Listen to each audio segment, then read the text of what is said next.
The bandwidth for this episode of the AR-15 podcast is sponsored by the Firearms Radio Network. Firearmsradio.tv.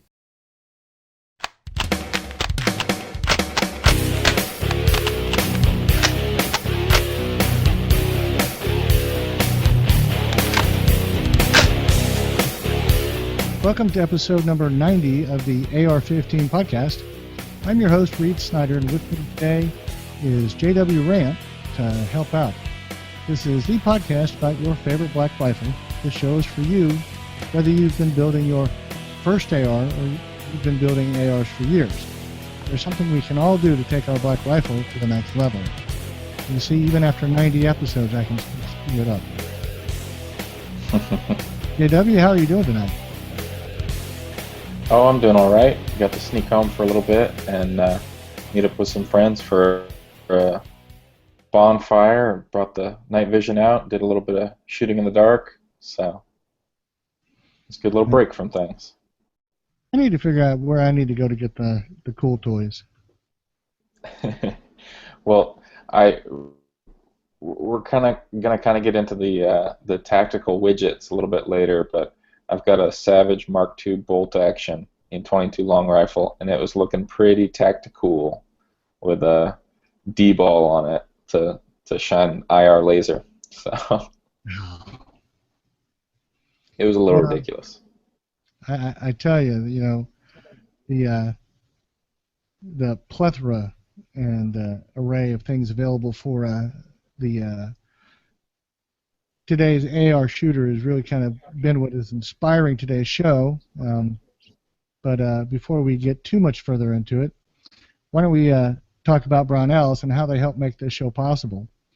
Brownells has very graciously sponsored a rifle giveaway, which we have been barking about for months now. We want to remind you that the end of this month is when the opportunity to enter the contest ends, so don't forget that you need to follow the directions on our AR15podcast.com website under giveaways. But don't forget the Brownells.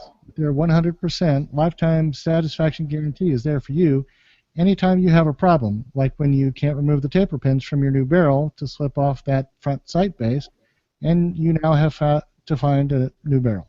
So we've been highlighting some of the kit and equipment that is going on the new AR, and we're at the end of our build, so we're going to highlight some of the last pieces that are going on. We've got a Spikes Tactical Dynacomp Extreme 556 compensator going on the end of this barrel. We've got a Brownells EOTech CQB T-Dot holographic sight that's going to be mounted on our upper receiver, and our ARMS Inc. 40L flip-up low-profile rear sight that's going to go with the ARMS foldable front sight.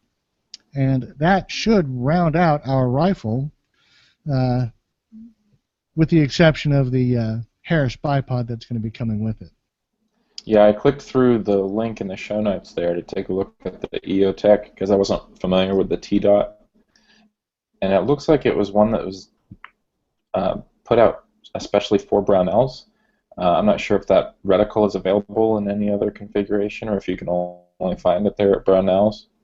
But basically it offers the normal, I want to say like a 65-minute ring, and then there's a donut in the middle that you zero at 50 or 200, and then there's another dot down below it that is, I don't know, something crazy like 500 yards, 500 meters. Well, that's and then below that is this. Say again? Well, that's not crazy. Well, below that is a T. And the concept with the T is that that's supposed to compensate for your sight offset for close-in ranges. So if you're shooting something that's somewhere around 7 yards away, then you're supposed to put the T on them, and you'll get point of aim, point of impact. So kind of a cool little feature there from the free EOTech that's going to be riding on the giveaway rifle. Absolutely. Well, that kind of matches up with our discussion about the oh geez, I just blew that one. Matches up with our discussion a couple episodes ago. We were talking about red dots and holographics and sights in general for our zeroing. But Yeah, so if you're looking for that, you can see it in our show notes. If you're going to be shopping for any other parts for your AR, make sure to go to ar15podcast.com/parts. And we want to give a shout out to one of our listeners, Brian, who is the inspiration for tonight's show. See, we told you that if you send us ideas, we will oftentimes use them. So Brian suggested we talk about fads and fetishes in the AR-15 world. So here we are, getting ready to do just that. We do want to remind you, if you have any more ideas, don't be afraid to send them to us. We won't make fun of you if you give us really bad ideas. JW might, but I won't. I'm a nice guy. So we are going to pass up on our tip for the week, since we are kind of at a transition place in the show. We're trying to wrap up our build. We've got ourselves a couple of videos to film. We were, of course, off for a week with the Labor Day holiday. We figured that you would understand by not making us labor and making you a show. But if you don't understand, you can always send a tersely worded email to Jake Challand at Firearms Radio Network or firearmsradio.tv. So there you go. But with that in mind, JW, fads and fetishes in the AR-15 world. So what does that make you think about? Well, the thing that I've been running into a whole lot lately is something that a lot of manufacturers seem to be embracing, and it's something that kind of, I assume, came out of somebody's garage. Somebody decided to run with it, and then they got themselves a letter from the ATF saying, "You're good to go." So what we're talking about here is the AR-15 pistol, and the fact that there's the good old SIG arm brace that's floating around, and it's making it a little bit more of a viable platform for those either on their way to SBRing their AR, or those of you that try it out, find it a little bit comfortable, and might not want to go through the rigmarole and the $200 to go full-on legit with the tax stamp. So it's kind of a route that I'm seeing more and more people go through, even if it's just kind of a temporary stopping point until they get their stamp. But it opens up the world of the SBR style to those of you who either buy or put together a pistol based after the AR platform. So basically anything that's got a barrel that is less than 16 inches total. Obviously you're going to see a lot of guys running 14.5s with a permanently attached hider. But if you want to run an 11.5 inch or like a flamethrower 7-inch, you can do that if it's on a non-rifle lower. I'm not going to start spouting legal advice as far as how you need to start, this receiver's good to go or not, but yeah, the SIG arm brace is a great way to stabilize your rifle on your arm, I guess would be the best way to put it. Absolutely. And the fact that the ATF has said it's not our business to regulate how you hold your rifle is just kind of a bonus. So if you see somebody shouldering it on the range, the ATF is perfectly fine with that. So go ahead and let them do that. Well, I think that with SIG's success in getting their approval from the ATF, that you're going to see a lot of other up-and-comers trying to ride the coattails. And, I think we identified another, I guess, variant on a theme. It's the CAA stock saddle. Not quite the same idea, but very similar. But I know that there is another stabilizing brace that's come out on the market that has one very thin fin that comes down from the, I guess, the mounting component of the brace. So it looks kind of like an upside down shark fin. Now, I'm not sure whether it's cleared ATF approval hurdles, and I don't know whether it's going to or not, but certainly to the degree that more and more of these manufacturers can come out and make offshoots of this very simple idea and get the approval, I think that really you're going to see a lot more interest in the AR pistol world than you have in the past. To be frank, I'm not certain from my perspective that the AR pistol is as utilitarian as, say, the rifle. However, you take a short-barreled version, or I guess it would be a longer-barreled version of a pistol like JW was talking about, and put that brace on it, well, you're essentially mimicking the SBR model that a lot of people are really keen on trying to get involved with, and I think very few people have taken a step to do so. JW, you've been one of the few people I know that adopted an approach to his rifle that included an SBR tax stamp so that you could actually use it in that capacity. So if this had been available back when you were making those choices, do you think you would have gone that same route, or do you think you would have gone for the SIG shortcut?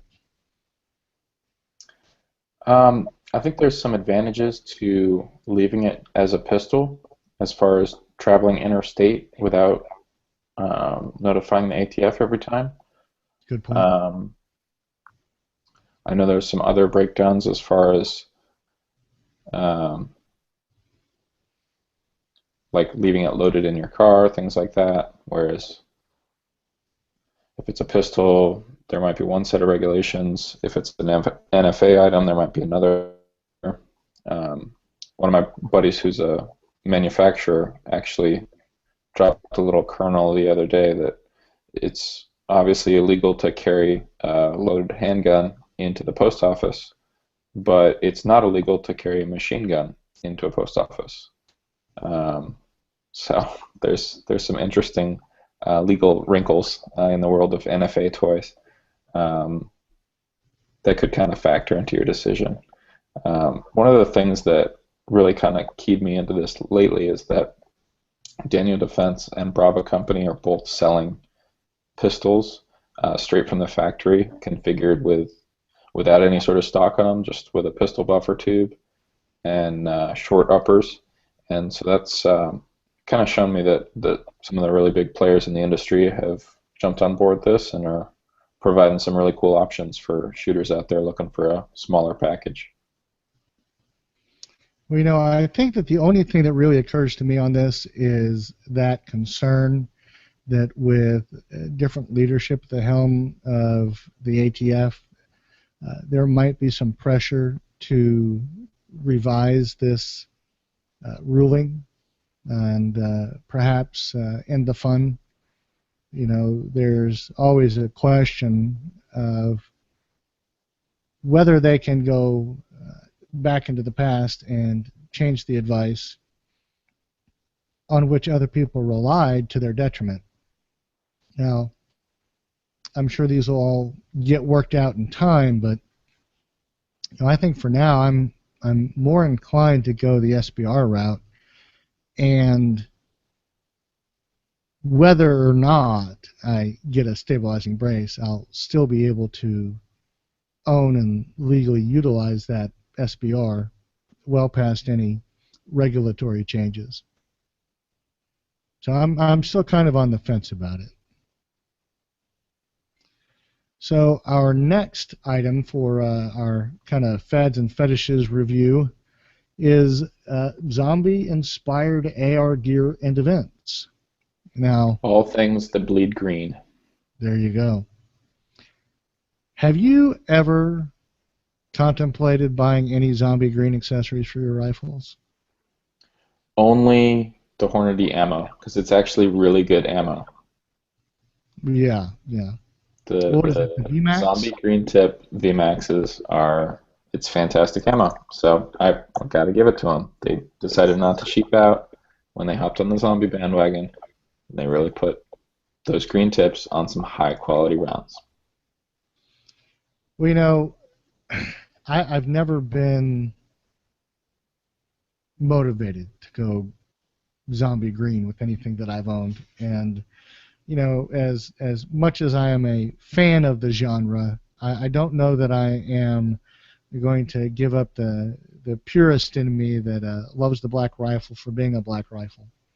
But certainly, I have seen some interesting gadgets and toys that go on the ARs in some form of green or another. But there is something kind of in this AR-inspired world that does interest me, and that is the idea of a zombie shoot. Now, do you have any of these events up close to you, JW? We do. I actually just got the email to register for one that comes up here. I want to say in November, and it's like a low light shoot. The whole zombie, I guess, shooting category kind of reminds me of the App Store on Apple devices, where you can make apps where you're shooting zombies or any non-humans, but if you get into the first-person shooter territory where you're shooting people, then that kind of crosses a boundary, and you might not be able to do that so well. I know there's military apps out there too, but I know that the workaround that people kind of do is, oh, well, we're fighting the undead. We're not fighting the common man. Right. So I think it's, in a way, it's an applicable situation-based opportunity that, hey, zombies are invading my house. How do I get out of bed and defend my house? You could kind of replace the word zombie with something else if you wanted to. But it all kind of comes with this flavor of we're having a good time, this is kind of silly, the horde is after me.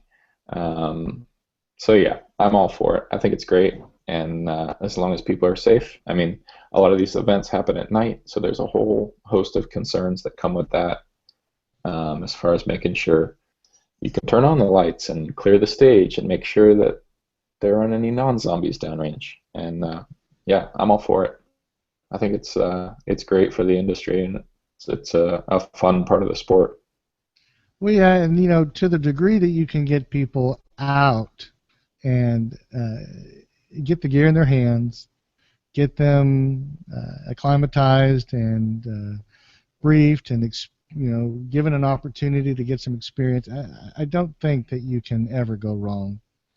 I would say that next to Steve, our law enforcement producer, JW, you've probably got the most time on a range with various classes and events, and it would seem to me that this style of event is probably the lowest barrier for a new shooter to get across, because I mean, frankly, who wants to have just picked up their rifle from Cabela's or Dick's or wherever, and you buy a box of ammo and you go out to a training class and it's 20 hard core grizzled veterans from what, a decade and a half of desert warfare, and you're the guy that's still wet behind the ears. I got to think that that's kind of intimidating, and how do you get over that if you can't get out there and do something fun? So I think a zombie shoot's Oh, great. that's how I got into it. It's good for you. Throw yourself in with the wolves. Well, I can't imagine you're that much of a sheep there. That sounds like a tactical Velcro patch to me. That should have made our list. So let's move on and let's talk about tactical accessories. I got to tell you, there are an enormous number of bits of kit and tools and accessories that can be added to your rifle. A great many of them are proven effective for the tasks they're being given, and I think that you would find a lot of adherents that would never leave home without these things. However, there are a great many things out there that I think really kind of make you wonder what it was they were thinking when they decided to call that a tactical accessory. So let's open it up with the Op Mod Battle Mug. Now, have you ever seen this, JW? Oh yeah, for sure. Never laid my eyes on one in person. There is a pretty high barrier to entry. I know it's a pretty spendy piece of kit, but It if you've is. got a like a spare aim point or maybe a pack laying around that you don't have a gun to strap it onto, we'll go ahead and get a battle mug, put a frosty beverage in it, and it's I think 4 pieces of Picatinny. Give you plenty of real estate to strap on all those extra accessories that you don't have a home for.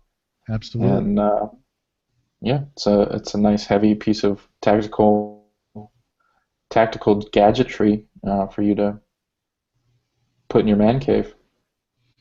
Now, at SHOT Show this last year, I had the pleasure of running across the booth of a manufacturer that, while they didn't sell this particular tactical accessory, they had a few on their booth, but they were basically a set of 4 shot glasses that were uh, machined from aluminum billet. They were coated, phosphate coated, and they looked like birdcage flash hiders, except for they didn't have the openings milled through. So, I mean, we're talking a good 1.75 ounce size shot glass of solid aluminum. So that was an interesting kind of accessory in keeping with the OpMod Battle Mug. But you know, I'm less of a shot glass guy and more of a beer stein guy. So I'm thinking the OpMod Battle Mug would be more my speed.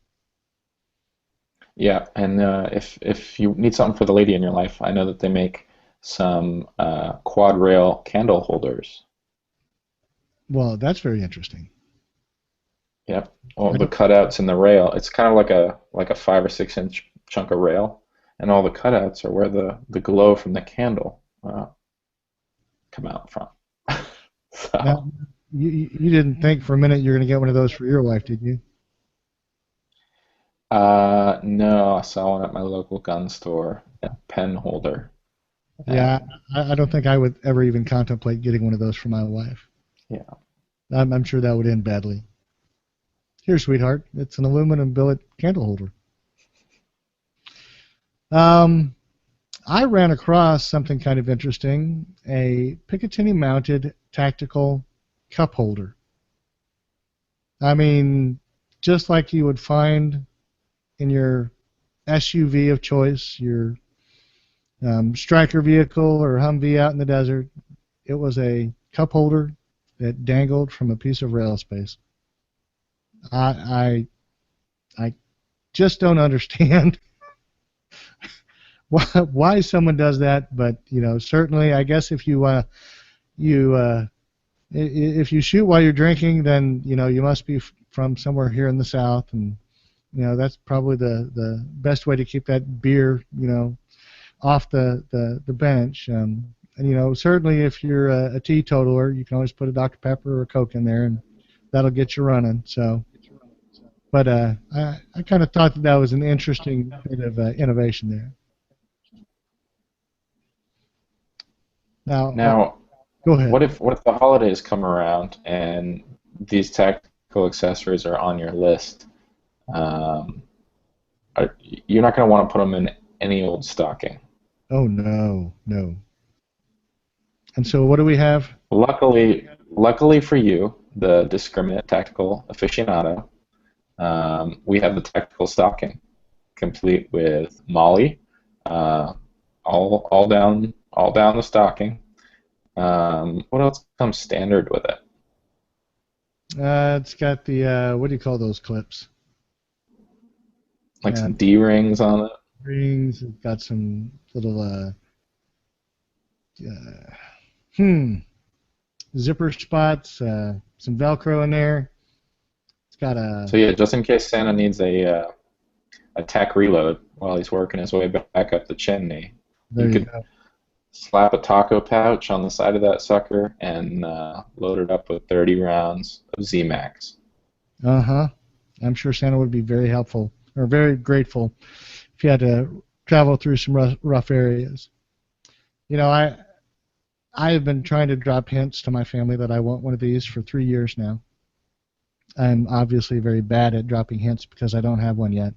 I think I'm going to have to break down and buy one myself. I just have to figure out where I'm going to be able to hang it because I don't think it's going to be over the fireplace. Now, one suggestion I got from a friend here as far as tactical accessories is the propensity for muzzle device manufacturers to adorn the latest and greatest with pointy glass, quote-unquote, glass-breaking devices to the end of their muzzle devices. I think that the kind that adorns their rifles with accessories like this are kind of the kind that wouldn't want to get the slightest scratch on their rifles either. So I don't know how much glass has been broken with these, but I think there's definitely some tactical factor involved. You know, I would tend to agree with you. You know, I've always thought that really when you come down to it, you know, at the moment in time that you have a rifle in your hands, much like any of the black rifles that we all really enjoy, I think the whole point is that with that device, with that rifle, you should be able to keep people at a pretty good distance. You should be able to break all the windows that you want at distance, and you should be able to keep a open field of fire between you and, you know, the nearest storming communist, zombie, alien, space invader, what have you. So, you know, like you, exactly when are you going to get that close to a piece of glass with which your pointy bit can break? Just saying. And that you could break any better with a few pointy barbs than just, say, an A2 flash hider. Yep. Because, you know, I'm sure the, 6.5 to 8.5 pounds of rifle behind the A2 flash hider is probably going to propel it clean through the glass, but that's just me. Now, what about morale patches? Morale patches, there's one for everything. Like we were saying, whether you're a sheepdog or some sort of dynamic tactical operator from behind the keyboard or not, definitely a morale patch for you. I'm sure that tactical stocking actually comes with a nice healthy piece of Velcro there. I'm sure nice it good does. section of loop for you to adorn with the appropriate morale patch. Yes. I'm gonna have to admit I definitely have a small collection of my own. I don't have a display case necessarily, but the back of my car, when I open up the doors, there's a whole bunch of carpet-like material on the sides that are perfect for morale patches.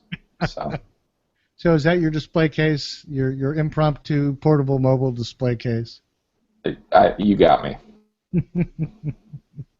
You got to be ready. I mean, you're going in somewhere, you think you're going to put on the OD jacket, but instead you go multicam or you decide to go black.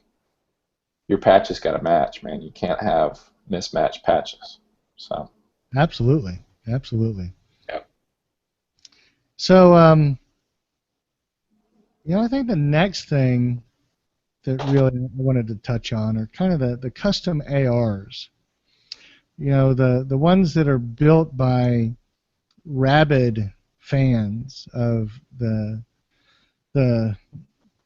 modern sporting rifle world who want to give that rifle a look that's just above and beyond what anybody else can get. And, you know, I was reminded of this. One of the blogs that we keep up with here on the network had a story of an enthusiast who copper plated his upper and lower, and I mean went to great. That's one of those finishes that we haven't discussed yet, as far as lubricity and whatnot. Yeah, I don't know that lubricity is something that copper brings to the table. Conductivity, perhaps, yes, and an ability to take on a nice patina, sure. Lubricity, no, it's probably about as lubricious as a couple of old worn pennies. But it was beautiful. I mean, don't get me wrong. It is a work of art. And he had some exquisite stock pieces made for it. They were, I think, British English mahogany. I'm probably getting it all wrong. In any case, just an absolute beautiful rifle.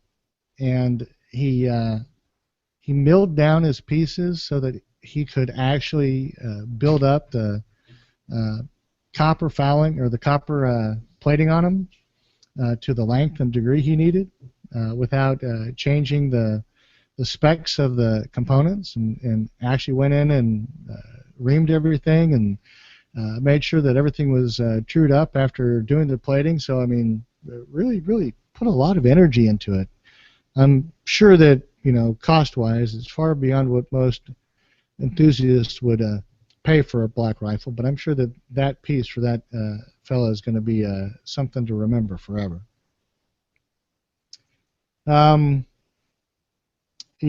Next, I kind of wanted to touch on the idea of the space guns. We talk about space guns, and really they're, the high precision, high-end competition rifles for the long distance shooters, where they're trying to eke just an extra piece of performance out of the rifle. And so the ones I've seen are, red, white, and blue aluminum. They're, anodized blue or anodized red, or, all sorts of funky colors, and given a great deal of attention to the little bits and pieces that they can to eke a little bit more stabilization, a little more distance, a little more consistency.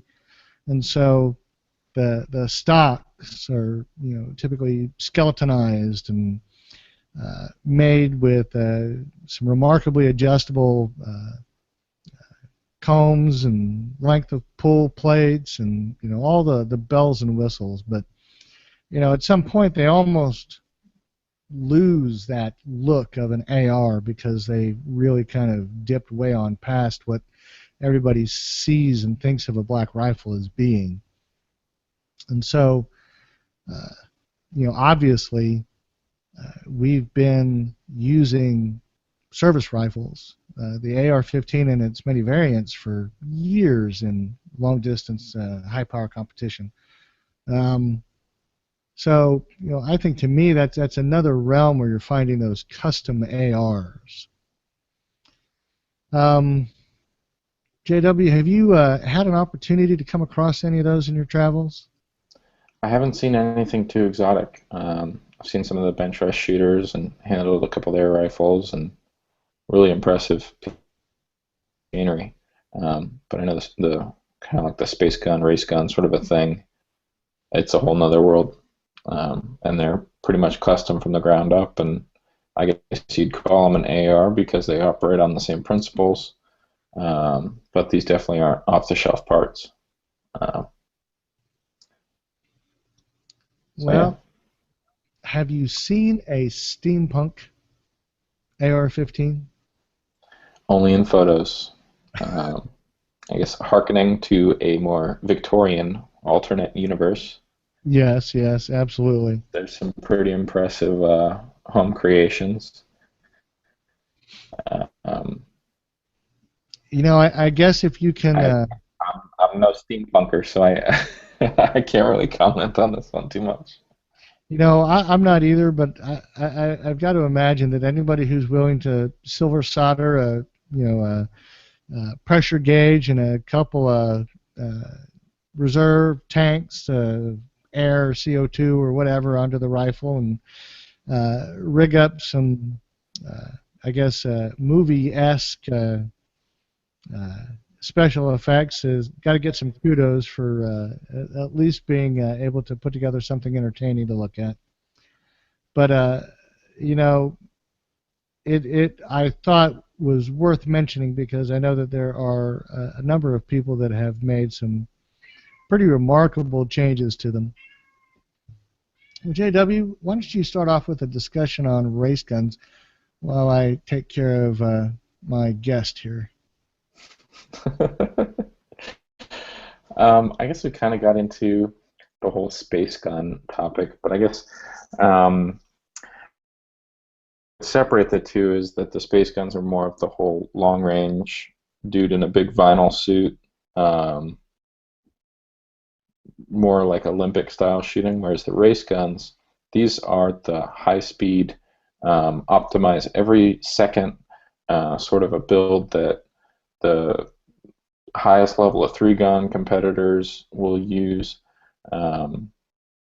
things that prioritize the rifle staying right on target, and recoiling the least for accurate follow-up shots, ergonomic improvements to let them run the gun that much faster at the expense of maybe a level of reliability and kind of long-term dependability. They might take a little more love over time and upkeep, kind of like the race guns that you see the guys shooting at like a IDPA or an IPSC match. These are highly customized guns that might not be well suited for the battlefield per se, but they sure do perform in the role that people have introduced them for. And there's some pretty impressive pieces of machinery. You know, I think when it comes to the race guns, there are probably more of them manufactured custom one-offs than manufactured by larger scale manufacturers. But you know, I think when you'll see the manufacturers kind of introduce a quote-unquote 3-gun model that'll kind of be the new person's entry to the category. But obviously the professionals are going to be using some pretty custom pieces. Or at least a off-the-shelf piece that has been pretty customized by a qualified gunsmith. Yeah. And the interesting thing about that whole side of the industry is that there's a lot of innovation that's driven by their demand for increased performance, whether that's offset red dots. I couldn't really speak authoritatively on the provenance of that whole idea, but you saw a lot of those coming from the competition world, and then it just kind of hopped over into the more defensive use, or offensive use a little more recently. So there's definitely some things to be learned from the world of competition. Well, I think we've kind of run a pretty wide circle around the idea of fads and fetishes in the AR world. Is there anything that just kind of jumps out at you, JW, that we didn't cover?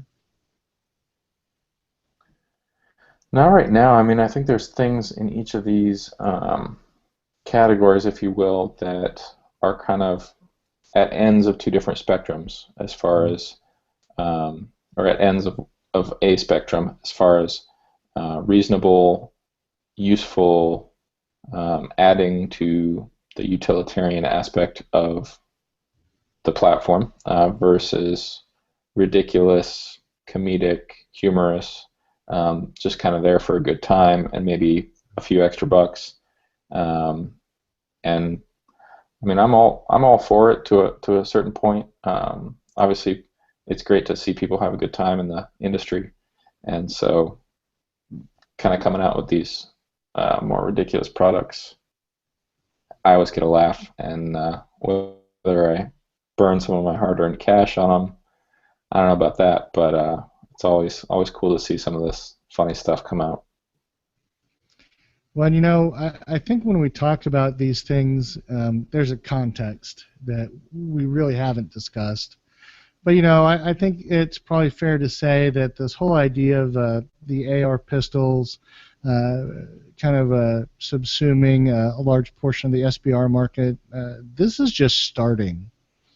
I mean, it's only been a very few months that we've actually had the ATF support, and so you're now seeing this drive by manufacturers to, get behind this, to drive sales. This is an area that really hasn't had a whole lot of penetration because people are sometimes intimidated by the ATF side of getting an SBR in place and are unwilling to step into that arena, and this is just an easy way to get them there. So I think we're at the very beginning of seeing this evolve as a way of utilizing the AR.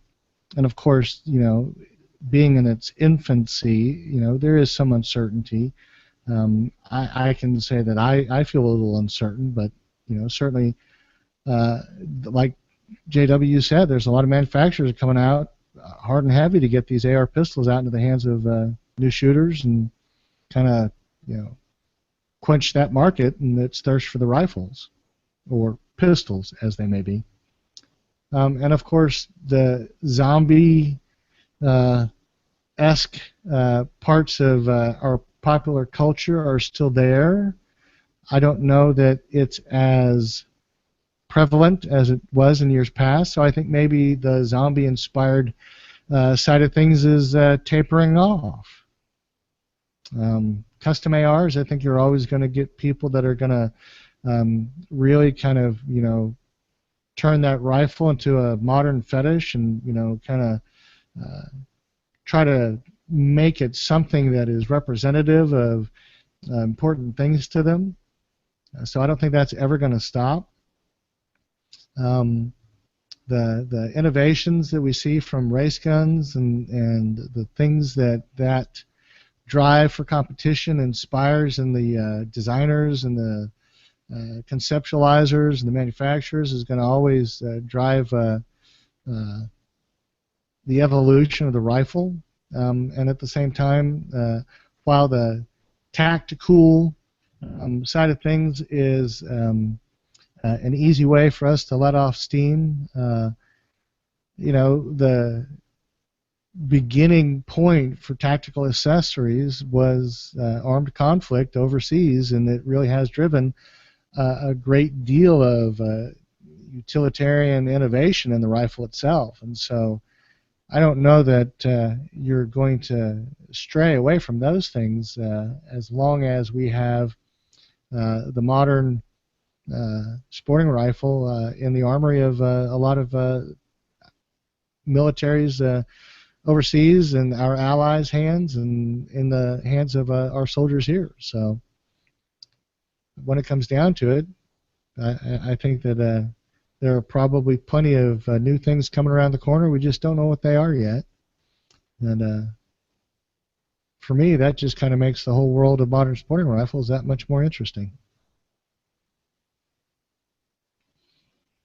All right, let's get back into some of this feedback that we got from last week. This first item here from Rob L. is in relation to our Lefty show that we just did.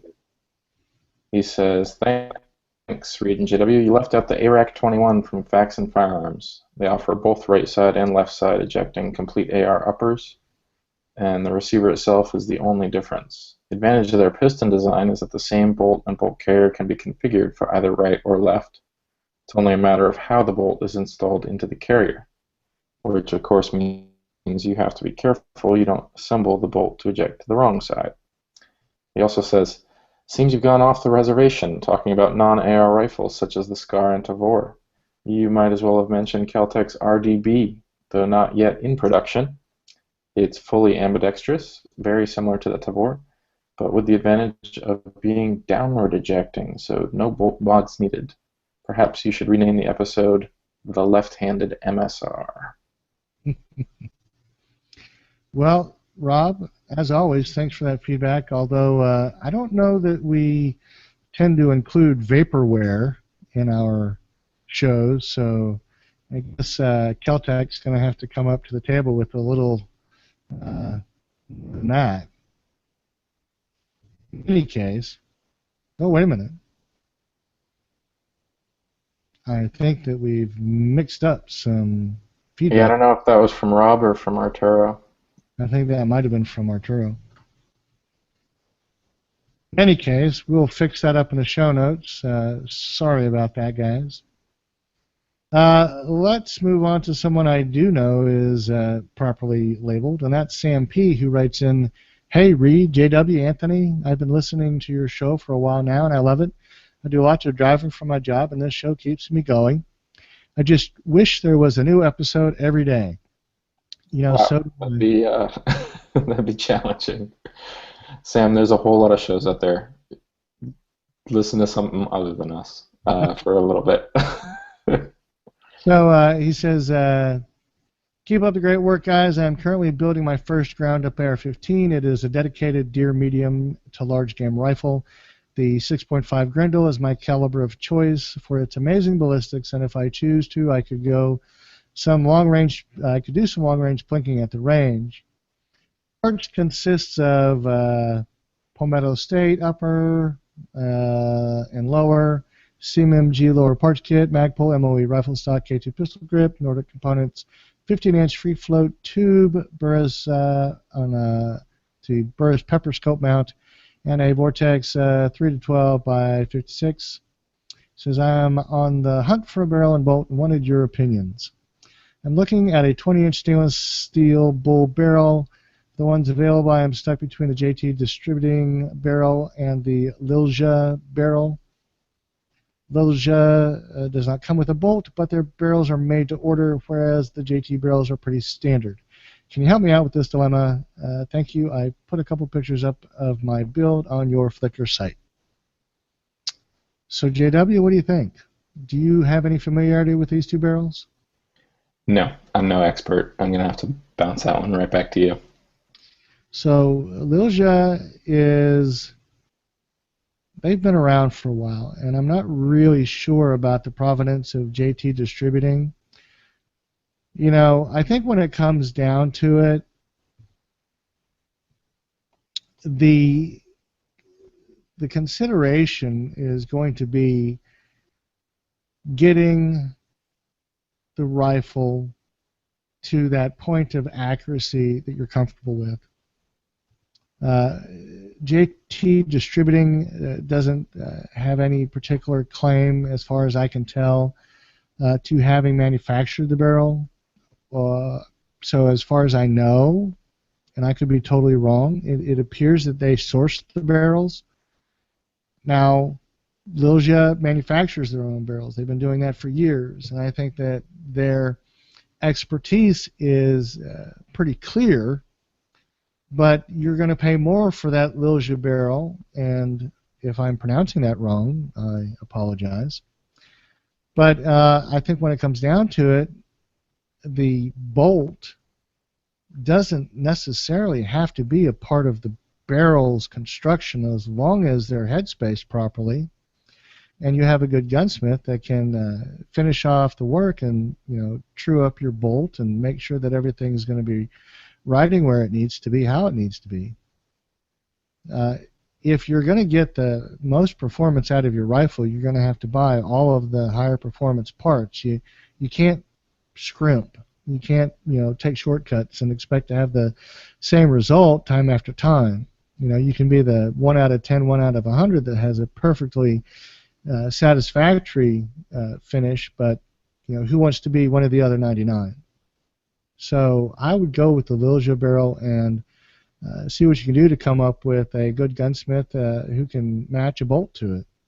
And I'm not certain, but I believe the Lilja barrel leaves some measure of tolerance adjustment for your gunsmith.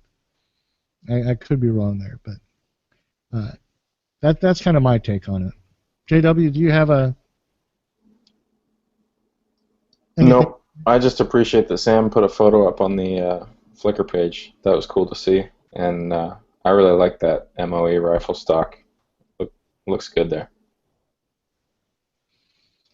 Well, we do have another piece of feedback here from Rob L. So I'm not sure how Rob L got to the top of our feedback list, but here's what Rob L says in this one. He says, suggestion, AR accessory review of the week, along with tip of the week. He says, last show, AR-15 podcast 88, JW mentioned a primary arms 1x6 scope. I'd like to hear a mini review. JW? Yeah, I mean, I think that's a great idea. I could kind of pipe in that in the very few number of cases that I've been able to get it out, I've really liked it so far. I had one of their first generation ones that ended up giving me some trouble for whatever reason when I would back it out past 1.5 power to widen it all the way back to 1 power. It would defocus like crazy, and that was a problem. So I sent it back to them. They said, hey, have a new one, and sent it back to me. It was all shipping paid both ways, and so I've been really satisfied with the way that they've treated me. And the scope has been pretty slick. I mean, it's a pretty cool package for the amount of money that you're paying. I want to say maybe one other lower cost manufacturer has jumped into the game, but other than them, you kind of got to get a Schmidt or something crazy to get that much zoom from all the way back to 1 power without doing like a 1.5 or something like that. And back at 1 power, it really is comfortable shooting both eyes open, and the illumination in it is pretty slick. It helps that whole both eyes opened red dot sort of a feel when you've got it at 1 power. And if you're dialing up to 6 power or something, I mean, there's plenty of magnification there to reach things out. So it's a cool reticle, and I mean, it's a second focal plane, so it's not like you're going to be dialing in like Kentucky windaging in mils in some fancy reticle at different zoom powers, but at maximum zoom, the drops hold true for most ammos, and it's a pretty cool little scope for what you pay. Well, excellent. But yeah, that's a great idea. We could kind of get into little things like that as we've been running into them, that if we can't come up with a real good tip of the week, that we kind of take a minute out and do a mini review. I think that works. So he goes on later here. He says, part 2, podcast quality. To me, overall audio quality has gotten much better, except once in a while it sounds like one of you is podcasting from their bathroom. By the way, I mainly listen on my ancient $19 SanDisk player. Well, maybe that's what we could do to all of I didn't know there was a podcast app for that. So let's see. Todd writes in, hello, my name is Todd. I went to the shooting range with my nephew to shoot his SIG 5.56 and just fell in love with the AR-15 rifle. I got home and started working out how I could get myself a gun. I started watching YouTube videos on building your own and realized that I can do that. For the past 2 months, I have purchased parts and have now completed the lower, most of the upper. Well, needless to say, I am interested in guns now, so when searching for books on AR-15, I came across your podcast, and I've listened to almost all of them. Todd, we're very flattered that you would waste your valuable time on listening to us. Let's see. So every day I listen to your show to learn more about AR-15s. Says, question, I have named my soon-to-be completed AR-15 tack driver Spider, as the upper and lower are spikes and the design is all over it.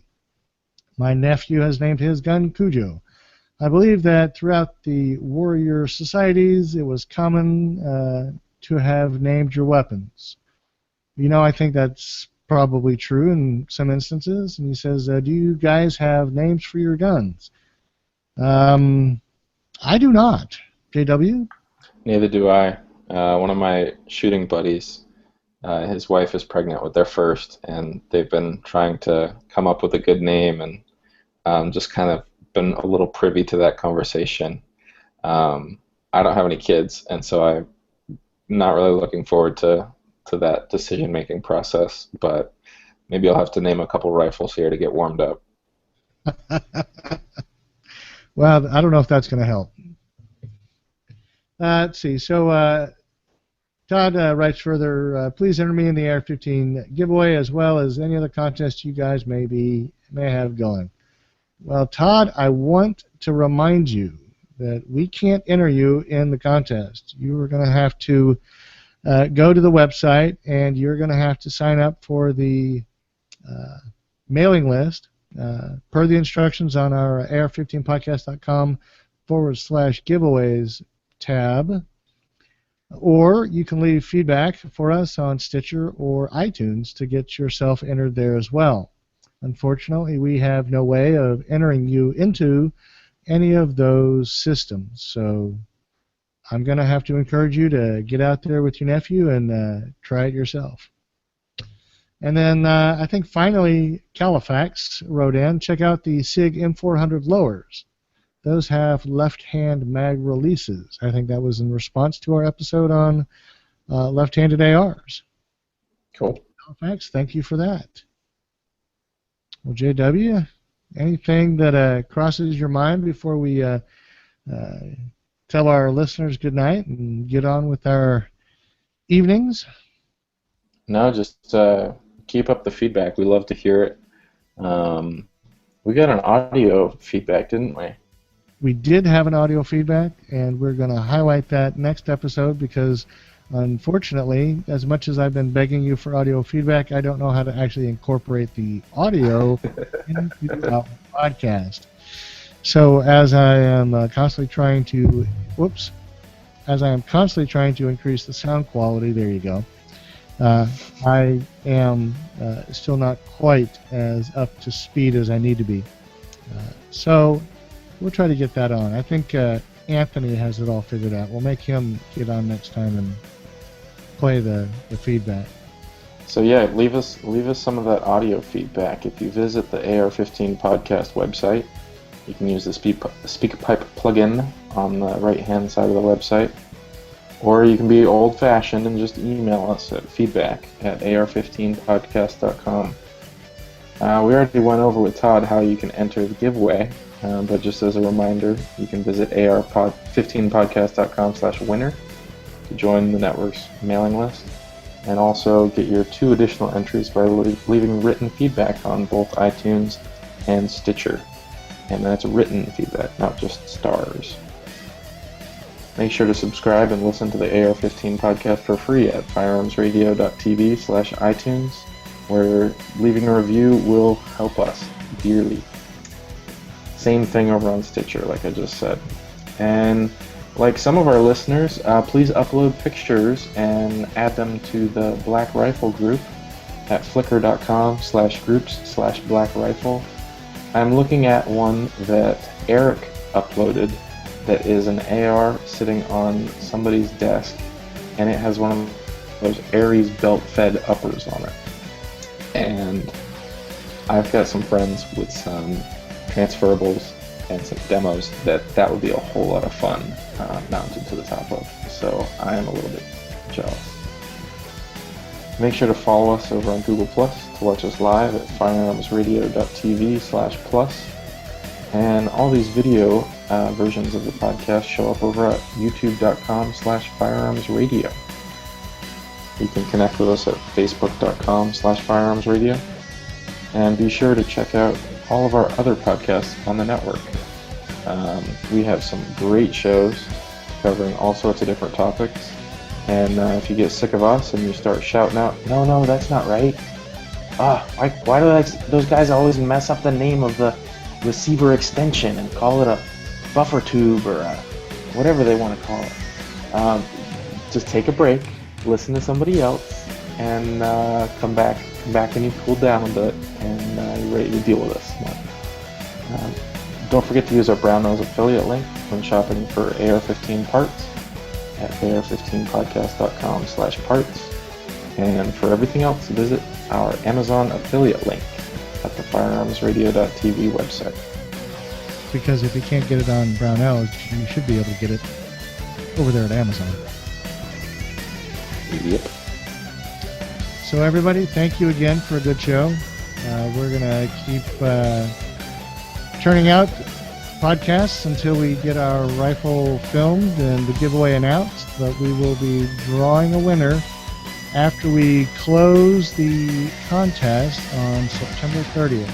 So you've got about 22 days to keep posting your entries and get yourself enrolled. So have a good night. JW, good night to you too. Yeah, enjoy it, guys.